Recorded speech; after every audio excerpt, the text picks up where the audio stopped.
It's The Buzz. I'm your host, Delizsa Espinal. This show includes a short film of Chromebook safety, a public service announcement on teenagers vaping, and a feature with a teacher with Miss Pelletier. Now, let's get to The Buzz. We use our Chromebooks for school every day, which is why we need to take good care of them. Here's a public service announcement on Chromebook safety by Aiden Blanchett.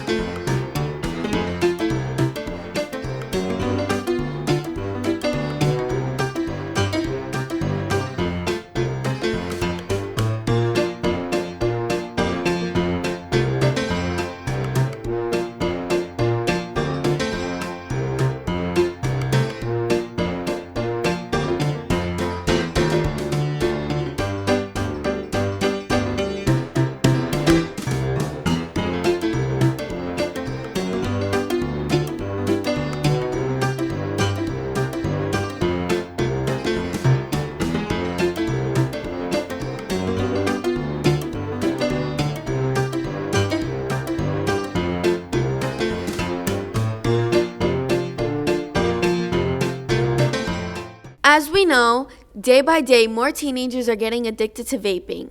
So addicted that they start vaping in their own school bathrooms. Here's a public service announcement on students vaping in the bathrooms.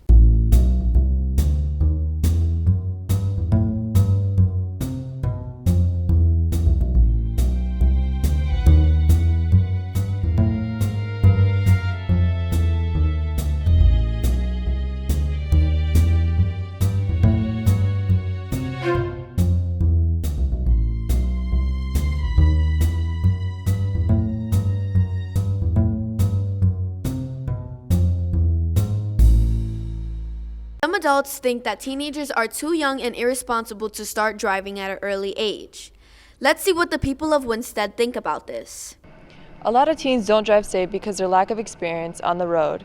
Elders say that 16-year-olds should not be driving on the main roads because of their lack of experience, but as the youth and teens believe that their lack of experience doesn't cause any harm to anyone and they are fit to be on the roads. I believe teens want to be safe drivers. It's just due to inexperience and multitasking, it makes it more difficult for them to adjust. For as long as I can remember, 16-year-olds were able to get their license, and I don't see any reason why they shouldn't. Three E's of traffic are education, enforcement, and engineering. There's no engineering involved in the parking lots, so it's really incumbent upon the driver. This shows that older drivers, with their knowledge and experience, still end up in more crashes than the youth. Very safe drivers. Some are a little bit more wild and a little bit more take more risks, so it depends on the individual. Some 16-year-olds could have probably been prepared to drive at 15 because they had the maturity and responsibility. Some drivers may not be ready to drive until they're 18 because don't have the maturity and responsibility. So it's kind of an individual case-by-case basis. And the best people to know, I would think, would be the parents who know I believe the elders drive better than people under 18. Yes. I think probably as a general rule, yes. But again, you come into some things where people, as they get older, some people become worse drivers because they don't see as well or they don't have as much attention span, paying close enough attention. But I think generally, as a rule, data shows that younger drivers have a pretty good record of accidents, but not as much as older drivers. 2,739, the ages of 15 to 20, were killed. An additional 228 were injured in crashes, while about 8,000 older adults, the ages of 65 plus, were killed in traffic crashes, and more than 250,000 were killed and treated in emergency departments. Today you were with Angela Jokley, and this is The Buzz. Hi, my name is Caden, and I will be showing you how to assemble and use the rail, also known as a slider. Oh, dang it. The rail, otherwise known as a slider, is a device that allows you to record perfect linear movement of your choice. It also can take time-lapse shots. Now let's learn how to set up the rail. The first thing that you will need to do is collect your materials. The rail kit, which includes the actual rail, the rail head, and the remote for the rail. You also need 2 tripods, a camera, and a battery and chip for the camera. The first thing you will need to do is set up your 2 tripods. Since I assume you know how to set up a tripod, we'll just jump past that. Next, you will need to screw the shoes onto the rail. Make sure they are facing forward. After that, connect the rail shoes to the 2 tripods you have set up. Next, screw the rail head onto the mounting plate. Finally, mount your camera to the rail head. You also have a remote with 2 adapter cables. Make sure you have the right cables. Then, plug the cables into the rail and into the camera. The hard part is over. Surprisingly, programming the rail is actually the easy part.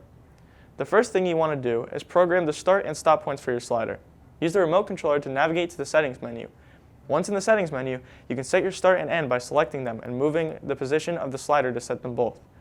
Navigate back to the menu and go to video shot. You will now be able to use auto mode without the slider hitting the ends of the rail.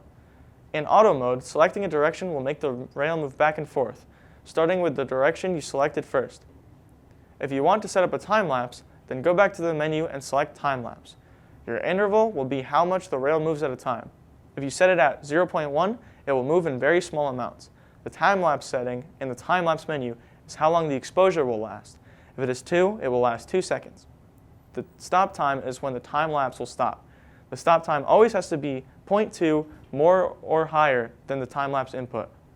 The photo count setting is how many pictures the time lapse will take. When you hit enter, you'll be able to set the speed of the time lapse. In this video, I went over how to successfully set up a rail, set up a moving shot, and set up and shoot a time lapse. I hope the information in this video was helpful to you in some way.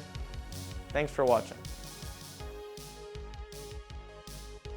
And lastly, we have a feature with the teacher with Miss Pelletier.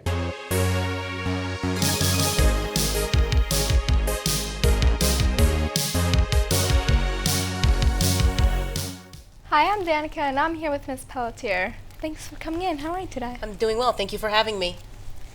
So where did you learn Spanish? I started taking Spanish when I was in high school. I love the language. I didn't really know what I was going to do with my life. My parents basically said that going to college, I had to go. I had no option.